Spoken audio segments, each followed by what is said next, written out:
O 2012 o 2013 na-diagnose si mama na meron siyang parang kidney disease. Meron din kaming kasi may some issue with family din na ayun nga kung kaya kong ibigay lahat, why not? Pero minsan kasi nawawalan din ako para sa sarili.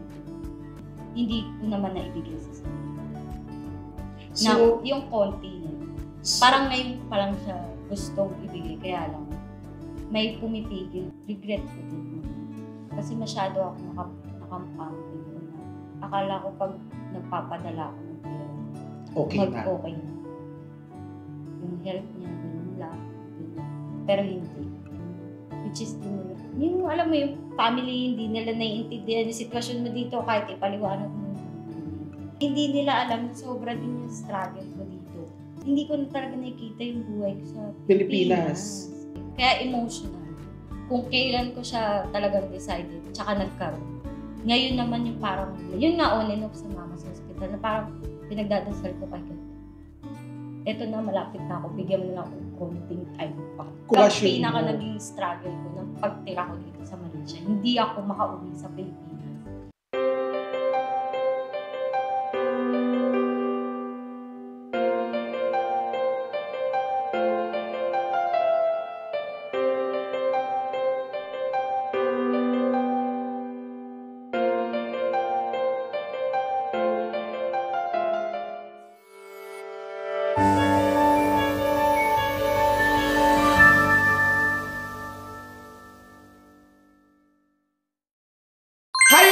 Welcome back to my YouTube channel. Shoot na kayo! Char! Diba? Energy na naman tayo for today's video. At yun nga mga akla, thank you very much dahil sa support ang ibinigay nyo sa ating pilot episode. Dito lang yan sa ating Shoot Up Cabral. O, di ba? Yung shoot ka, di ba? Nakakaloka. So, ayun nga mga akla, nandito na nga tayo. Nakakaba ka ba? Oo, parang wala akong makukwento. Nandito nga tayo sa second episode natin. Supposed to be, ito talaga tong tao na to. Siya talaga yung dapat na pilot episode guest natin sa ating Shoot Up. But sobrang malapit sa puso ko to mga akla for more than a decade. So let's welcome Aliana! Oh yes! Kabog! Maraming salamat naman. Thank you! So sino nga ba si Aliana?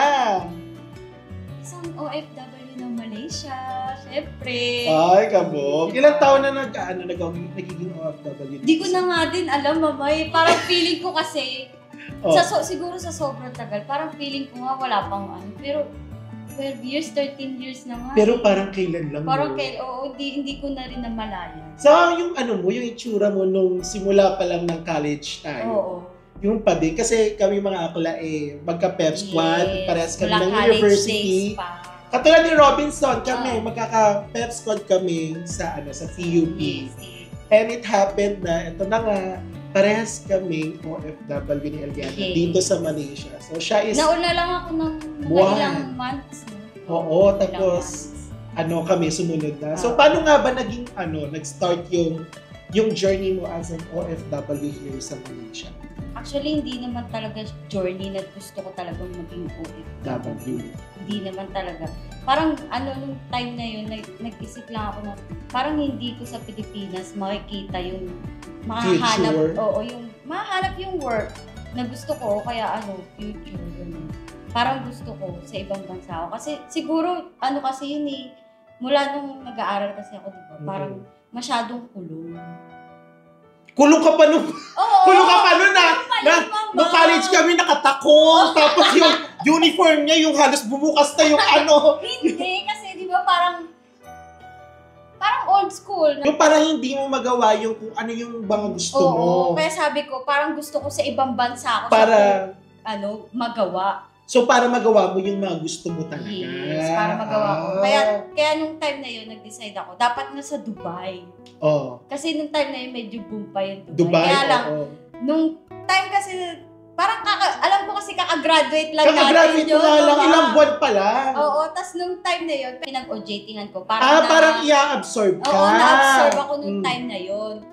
Kaya parang nagkaroon ako ng work sa Pilipinas as marketing. Tapos in a few months lang. Pero in a few months lang. Tapos, habang nag-work ako doon, may mga nakakausap na ako na, mag-Dubai ka, okay din yung kita dito, gano'n. Tapos meron din yung sa, dito, gusto mo mag-Singapore ka muna, ganyan.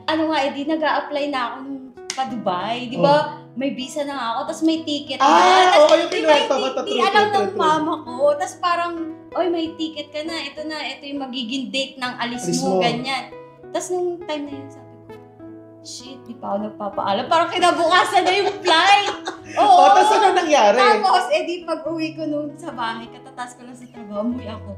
Nag-i-impake ako, tapos di ko alam kung tutuloy ba ako o hindi. Kasi nga parang, wala lang, gusto ko lang. Parang hindi mo talaga siya yung walang parang, plano. Oo, kumbaga parang okay, sige, go with the flow ka. Oo, sige. Nag-ayos ako nahuli ako ng ate AJ ko, di ba? Saan ka pupunta? Oo. Pupunta na ako, ibang bansa. Ibang bansa?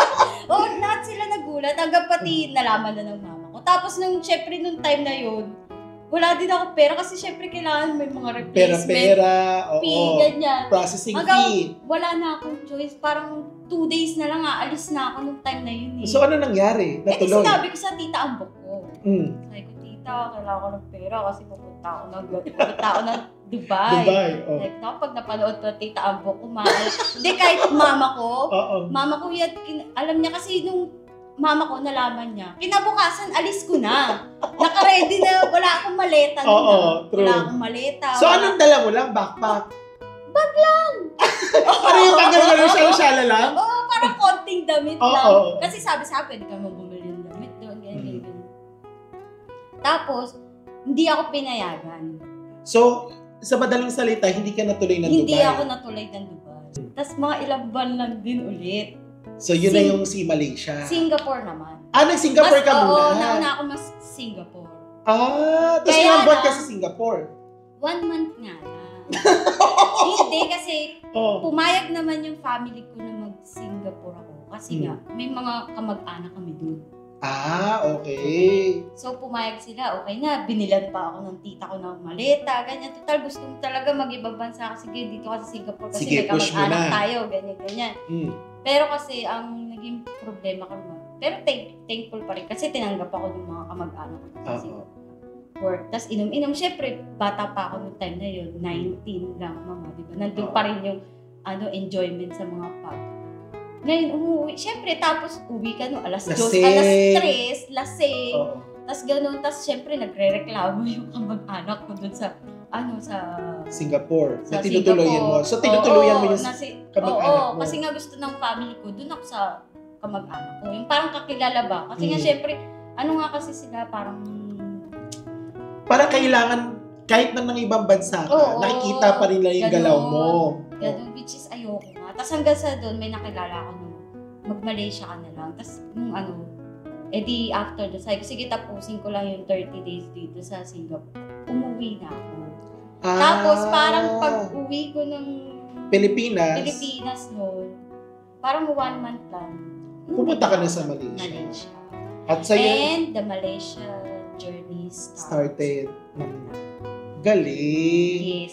So from 19 years old, ngayon 32 na. Oo, di ba yung parang di ko nga namalayan. Tapos dumating pa ako sa Malaysia, mag-isa lang ako. Di ba? Nang ilang buwan yun. Although meron pa kami isang friend dati. Na kasama mo. Kasama ko kasama rin namin sa PEP nun. Kami talaga yung nagplano. Sa kanya ko nakuha yung encouragement na mag-ibang bansa. So si ate mo, girl, talaga ang nagpupush. Yes, nagpupush. Doon tayo sa ganito, ganyan. Parang, total, parang pareho kami ng, pareho kami ng, ng parang ambition.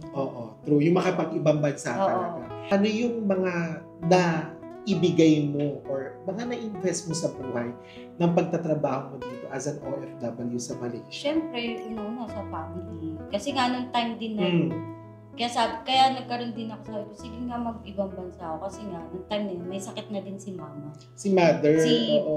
Mother ko kasi na na-diagnose siya. Parang 2013 o 2012. Oo, tagal na din, no? 2012 o 2013, na-diagnose si mama na meron siyang parang kidney disease. Sige, mama, mag-iibang bansa na lang para pagpapagamot kita. So, yun talaga ang number one reason Kung bakit ka ng ibang bansa. Yes, and syempre, I'm happy to tell you until now, kahit na maraming complication, maraming sakit, o maraming hindi na ganun kalakas yung mother ko, buhay pa rin siya. Yun ang investment. Yes, yun ang invest. Siya talaga ang number one investment. Tapos, syempre, yung time na yun, napagpagawa ko ng bahay namin sa Pilipinas. Sa Tondo, di ba? Yes. Tapos, syempre, yung mga kapatid ko, yung bunso, napaaral ko siya. Tapos, yung mga ibang pinsan ko din, na bibigyan ko, mga kamag-anak. Di ba? Ang dami mong naging achievement. Oo, madami din. Tapos, ayan, ako sa sarili ko, achievement ko rin to sa sarili ko na hindi ako yung napariwala. Oo, diba? true. Number one. Yun yung lagi kong inaano kay Fred. Kaya siguro hanggang ngayon, friendship tayo. Oo. Kasi hindi kami yung, parang napariwala sa buhay. Hindi, kasi... Tsaka, yung friendship kasi namin, tuloy-tuloy. Hindi man tayong magkasama palagi. Kasi iba na Iba yung line of business na pinagtatrabahuan mo, yung work mo. And then iba din yung sa akin. Pero kapag nakikita tayo at meron tayong mga events, saka mga memorable moments sa buhay natin. Nagsasama tayo. Ganito yung parang usap lang tayo, ganito nangyayari sa buhay ko. Ikaw din, di ba? Tapos nagtutulungan tayo. Kaya siguro, nandito pa din tayo, di ba? Pero, mama, syempre, nakita ko yung ups and downs mo sa buhay. Yes, tas ups and downs. Paano naman sinubok yung faith mo? So, nung naging OFW ka dito sa Pilipinas, sa Malaysia? Noong unang dating ko talaga dito, di ba bongga talaga? Kasi maganda yung sahod, maayos din naman yung work ko, ba natulungan ko pa kayo? Oo, totoo. Ganyan. Kasi nung time na yun, parang kararating ko lang dito. Di ba? Tapos sumunod yung isang friend ko. Tapos sila Brian naman! Oo, yes. Totoo. Yun. Tapos parang, natulungan ko rin sila ng mga tayo. Sobra-sobra talaga. Anong yung fulfillment yung nararamdaman mo every time na, syempre, nadudugtungan ng yung buhay ng mama mo. Syempre, hanggat gusto niya, di ba? Gusto niya mabuhay. Hindi ibigay natin sa kanya. Hanggat kaya. Yun yung isa din pinagdadasal ko kay Lord na. Pero alam mo man, meron din kaming kasi may some issue with family din na kasi syempre iba yung una, tas pag dumarating yung panahon, iba naman yung sitwasyon. Oo. Diba? Nung una kasi, parang sige binibigay ko naman lahat, okay lang kahit di ako umuwi kasi wala naman akong pamilya sa wala naman akong anak. Wala ka pa talaga sariling family. Yes, dalaga akong umalis na Pilipinas. Dalaga pa rin naman hanggang ngayon. Which is, isa rin yun sa pinaka-achievement ko kasi di ako, di ba, yung madami hindi ka nagkaroon ng madaming OFW. Hindi ka nagkaroon ng anak. Oo. Hindi ka nagkaroon ng asawa. Nakabuntis na lang. Tapos, diba, siya. Isa rin yun sa achievement. Kaya lang, pagdating kasi sa family, siyempre sa mama ko, kung hanggang ngayon nga kung kaya kong ibigay lahat, why not, diba? Pero minsan kasi, nawawalan din ako para sa sarili ko. Lalo na pag naluloko ako, na hindi ko naman masabi sa family ko. Kung bakit hindi ako makauwi, hindi ako makapagbigay, hindi ako makauwi, ganyan. Bakit parang, wala naman akong masyadong malaking, di tulad niyo, kasi iniisip nila pagka OFW ka, kailangan may malaking bahay ka, diba? Hindi ganun. Siguro sa umpisa, yes. Pero pag dumating yung mga ilang taon, ganun, naiiba rin. Kasi syempre, nagkakaedad ka, napapagod din yung katawan mo. Saka syempre, dapat meron ka rin naman i-reserve para sa sarili mo. Yun. Which is, yun yung hindi ko naman naibigay sa sarili. Yung konti na yun.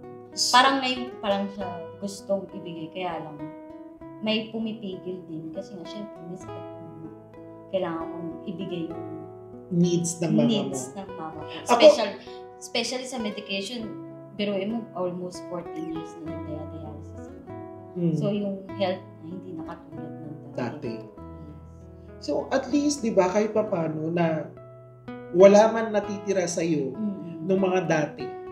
Nadugtungan mo naman yung buhay ng nanay mo. Yes. Dahil syempre, di ba, kahit ako, mami ko na may sakit, yan ang lagi kong sinasabi na kapag ang mami ko na nagsabi na ayaw na, doon pa na ako titigil. Pero hanggat kaya at meron pang ways, gagawin natin yan para hindi natin wala tayong regrets. Oo, wala tayong regrets sa pagdating. Kaya mo. kapag sinasabi ni ma'am, sinasabi niya, kailangan ko ayoko pang mamatay. Sige, magagawan natin. Kaya minsan kahit, alam mo yun, yung parang wala ka ng pagdukutan. Gagawa ka pa rin. Paraan, para lang. For the 12 years, ang tagal. So, hindi ka nakakauwi ng Pilipinas at hindi mo nakikita yung mama mo. Ayun, yun din, isa din yun sa, parang naging faith ko kay God. Motivation, tsaka yung parang regret ko din. Kasi masyado ako nakampang. Akala ko pag nagpapadala ako ng pera, okay na. Yung health niya, ganun lang. Pero hindi. Paano, syempre for 12 years, na hindi mo sila nakikita, hindi mo siya nakikita physically, gaano mo siya yun nga, kasi nga, dito, nung time na yun, mga siguro 5 years ago na to, di ba? 5 years ago. Parang okay lang, sige bigyan na lang kayo. Kasi nakikita ko okay siya eh. Pero kasi, parang normal, parang lang din. Siyempre may sakit siya. Nilalabanan niya yun. Ngayon, for 14 years na. Ang dialysis niya na 3 times a week.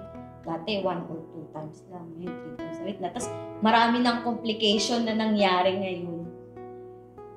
Kaya, parang pinush ko talaga na kailangan makauwi ako. Kaya lang medyo struggle yun. Kasi nga, syempre, naiba na rin yung career ko. Hindi na rin katulad dati. So, nagbago nga talaga lahat. Nagbago talaga lahat. Medyo, ang mama nga, umuwi ka na lang. Which is, yung alam mo yung family, hindi nila naiintindihan yung sitwasyon mo dito kahit ipaliwanag mo, hindi nila naiintindihan. Yung akala nila is para madaling magsabi na umuwi ka na lang. Akala nila na ayaw ko lang umuwi. Pero ang totoo, di nila alam, sobra yung struggle na pinagdaanan ko para lang. Kung ano man ang kinalalagyan mo ngayon. Kung ano man yung nangyari sa akin ngayon, for the past 1 year, 2 years lang. Sobrang achievement, unlock talaga naman. Ang hirap din sa sitwasyon na ganyan na akala nga ng mga tao sa Pilipinas na akala nila ayaw ko umuwi. Hindi nila alam na sobra din yung struggle ko dito. Saka yung kasi mahirap, hindi naman, sabi ko nga diba, umpisa pa lang, parang hindi ko na talaga nakikita yung buhay ko sa Pilipinas. Kaya kahit parang ipilit mong iuwi mo ko dun, parang mas lalo lang mapapariwala, masisira yung buhay ko dun.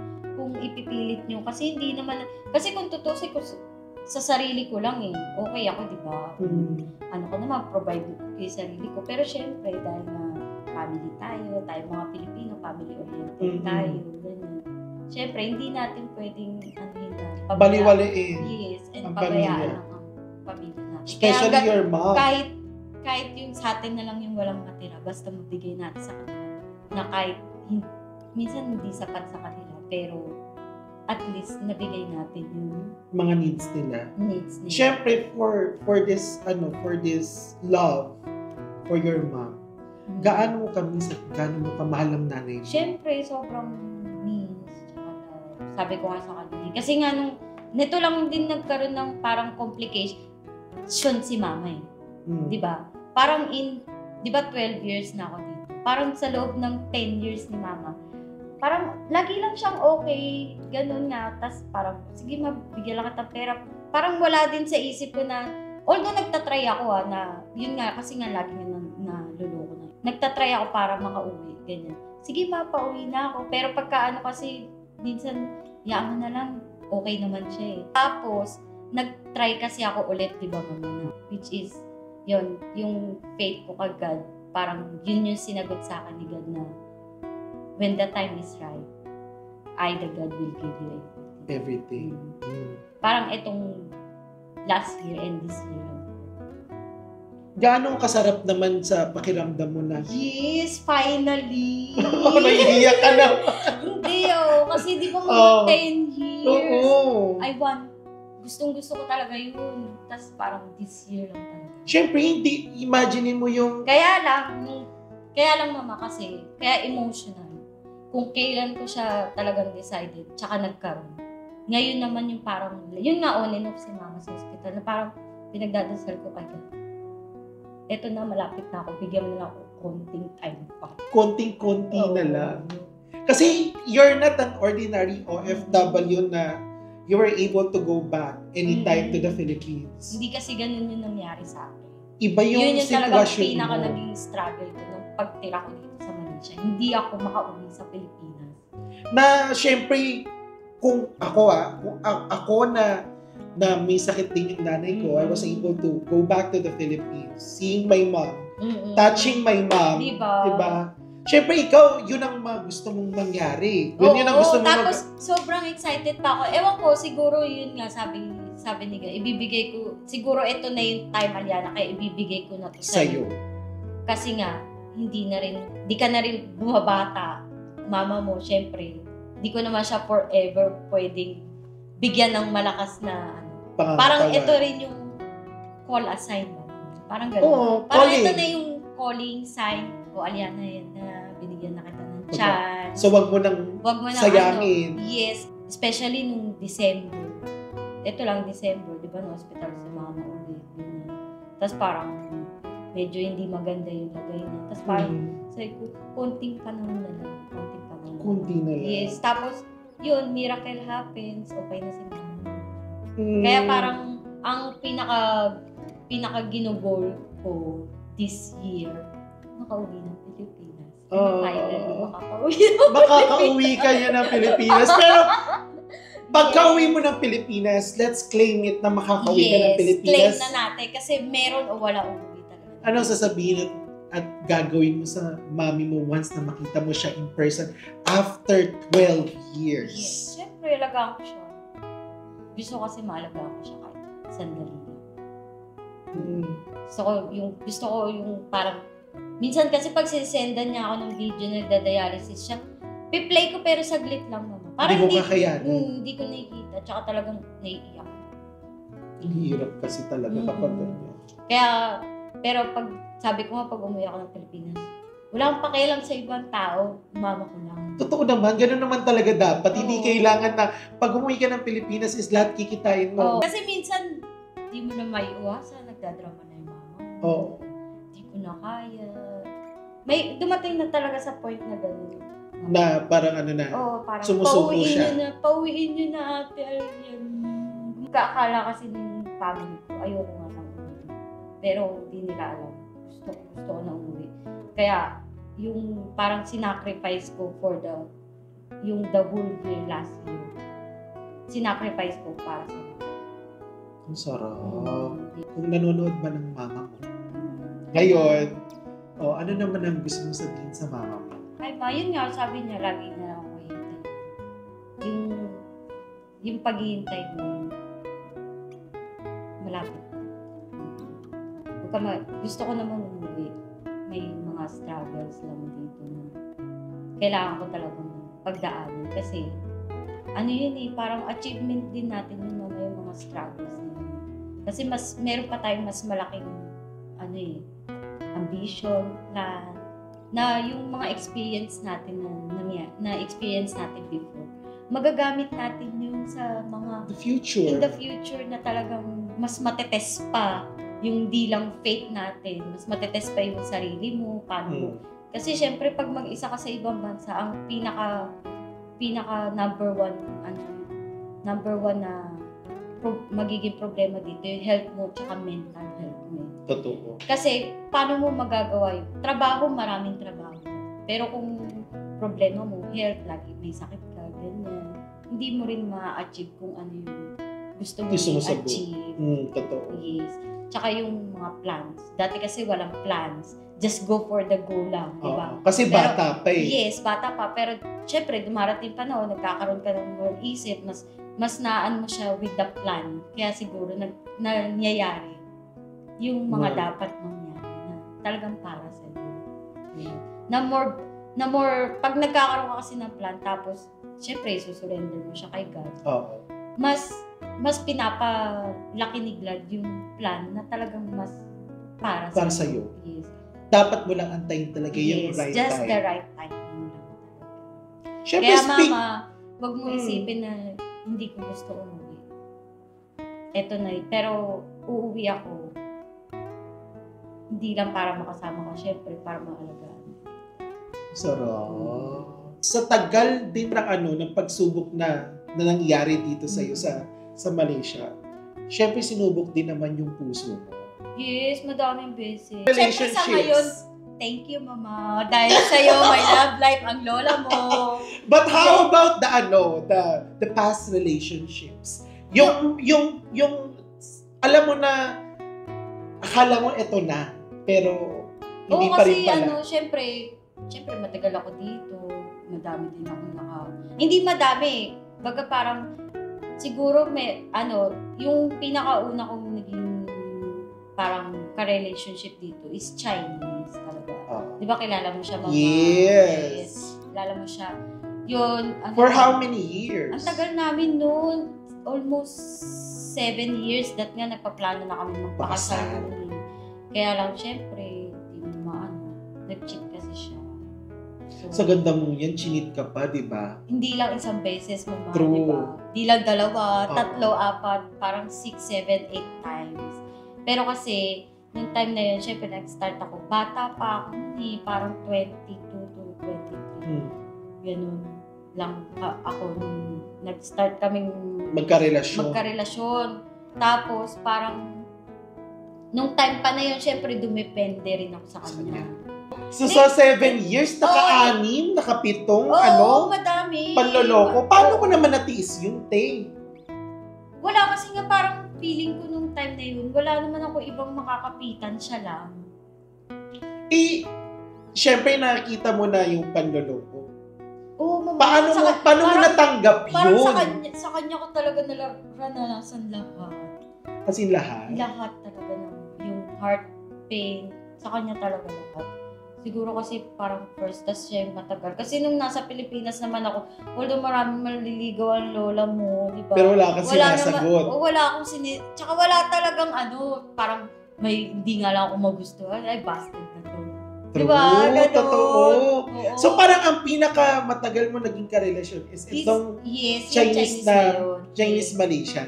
Chinese Malaysia. After nun, hindi ako nagkaroon ng relationship. Although marami rin akong maliligaw. Yun nga, tapos parang syempre pagka galing ka dun sa sa sobrang heartbeat, hindi na ako naging seryoso. So parang hindi ka na naging nagtiwala? Oo, wala talaga. Tapos parang ang tagal kong naging single nun, Mama. Ilang taon? Parang 2-3 years. Oo, totoo. Tapos nung time na yun, syempre, sa pa ako nag-work nun sa casino pa ako, customer service Syempre, maraming customer, maraming manliligaw, ganyan. Tapos parang, may asawa tayo ko dyan. Pero ang tanda ko nung college tayo, na first broken-hearted ka, sa ka-pep squad natin, na best friend ko din, na isa palang Dex Battalion. Sige, kwento mo nga yan. Hindi kasi, tag dito, nung time na yun, parang, hindi, natural lang naman sa mga babae magkagusto, di ba? Pero ikaw, sineryoso mo kasi. Pero kasi nung time na yun, medyo din kami noon. Clingy. Clingy, tsaka close, ganyan. Tapos syempre, mapupfall ka talaga. Tapos malalaman ko bakla pa lang po. Si bakla, jiyak-jiyak ka nun, di ba? Totoo ba? Bakla ko ba? Tapos, nung time na yun, although meron pa rin kaming, communication, pero syempre may asawa na siya, kaya wag na natin banggitin yung name. Ganyan. Pero recently lang sila pakasal. Oo. Pero so, gano'n din pala, sayang. I'm so happy for him so much. Nung kahit nandito na ako sa Malaysia, meron pa rin kami As a friend na lang eh. Oo, tas nalaman nga niya na wala. Nung single ako for ilang years, kaya lang siya kasi nasa ibang bansa din siya. Tas single din siya for ilang years. Tas yun nga sabi ko, pag di talaga ako tas di ba nagpaplano kasi siya, bisita dito siya dito. Sabi ko doon, pag single pa rin ako, tas single ka, tayo na lang. Baka tayo talaga para sa isa. Di ba? May usapan pa kami gano'n. Tas nagkaroon pa ako ulit nung panibagong boyfriend, Chinese din. Yun naman, mama, parang kami mag 1 year din. Sa ibang mga nakilala ko kasi, siya yung iba talaga, super talaga siya sa akin kasi hands-on. Sobrang binaby ka naman. Oo, sobrang binaby naman ako. Buti naman nagbigay ka naman ng trust after 2 to 3 years. Yun nga kasi nga parang niya ako binigyan niya ako ng security. Kaya lang ang naging problema naman namin, syempre dahil mapera nga siya, may pangalan siya dito sa Malaysia. Tag dito, yun din. Nanloko din. Marami rin siyang babae. Tsaka bigla na lang siya nawala. Ay, ginost ka? Yes, bigla na lang siya nawala. To the lowest point pa nung time na yun. May problema ba sa'yo kung bakit lagi ka nila naniwala? Hindi ko alam siguro kasi so much din ako magbigay. Ewan ko, hindi ko rin alam. Basta alam ko binibigay ko. Pero, I try my best. Oh. Pero kasi yung katulad dun sa una, yung kay Kai, parang nung time kasi na na-realize ko, siguro kasalanan ko din, kaya ng babae siya ng babae. Kasi hindi siya yung priority ko. Siyempre, family muna yung priority ko. Tapos, work. Tapos, parang siya lang. Kaya siguro naghanap siya ng iba. Oo. Tapos, kasi yun nga yung sabi nila, di ba, pag binigyan mo yan ng isang chance, dalawang chance, uulit yan. Ganun. Pero kasi nung time na yun, syempre, hindi pa nga ganun ka-open yung mind ko. Kaya parang kahit niloloko mo ko, harap-harapan na, go pa rin ako. Pero nung natauhan na ako, mama, naghabol naman yun so much. Kasi talagang protect ko naman yung sarili. Ginamit mo yung utak mo, mama? Yes, hindi lang yung puso talaga. Siyempre, nagamit ko na yung brain ko dahil doon sa first experience. Ano namang mga lessons na kuha mo dun sa mga past relationships mo? Yung sa mga past, kaya hindi naman sa mabilis akong mag-move on. Kasi lagi kong inaano kasi sa sarili ko. Ang gusto ko kasing, naghanap kasi ako ng lalaki na gusto ko yung family oriented. Oo.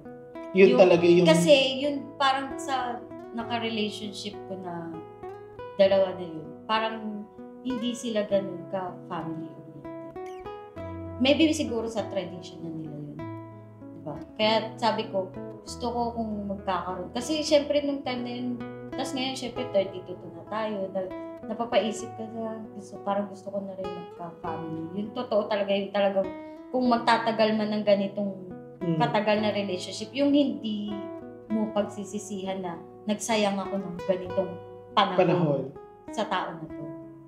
Yun. Kaya yung last relationship ko, nung parang hindi ko na naramdaman yung mga pinaramdam niya sa akin noong una, kumalas ako agad.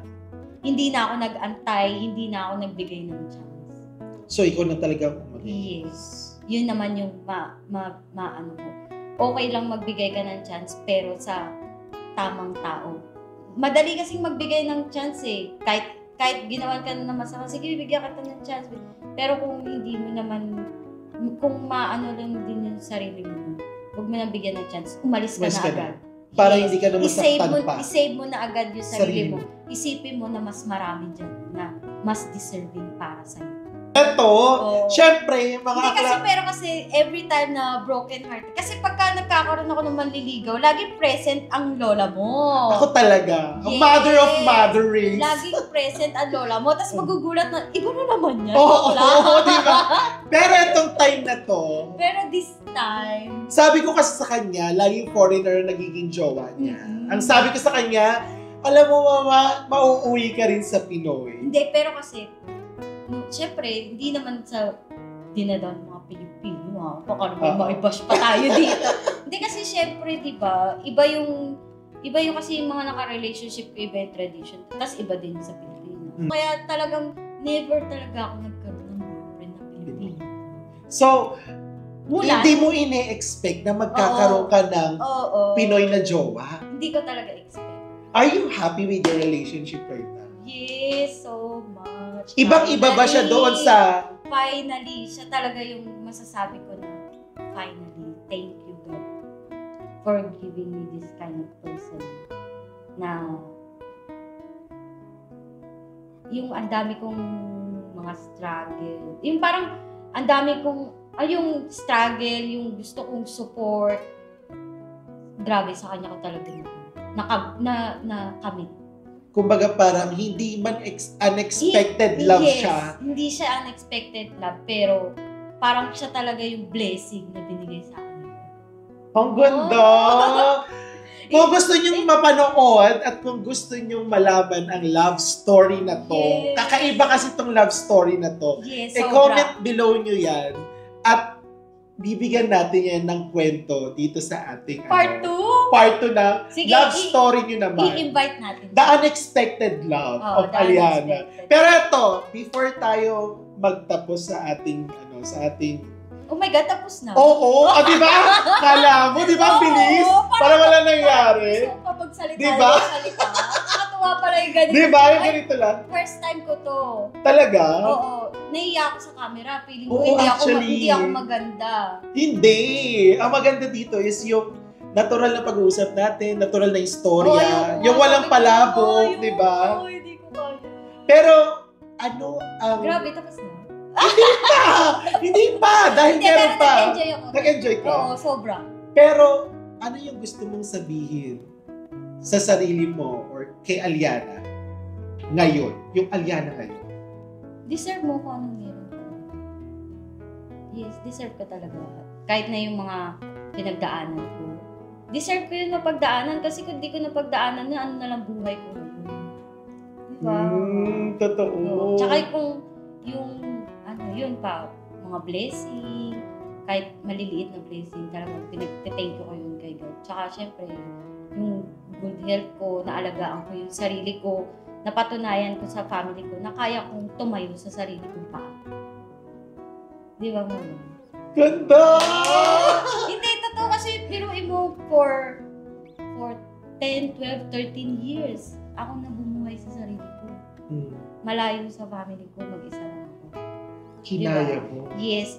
Tsaka kaya talagang antay mo ko umuwi mama kasi may kita mo na yung na wala kang dapat ipag-alala. Kasi ito ako, okay ako. Hindi ako nagpadala sa lahat ng mga struggle, sa lahat ng mga pagsubok. Kinaya ko yun sa sarili.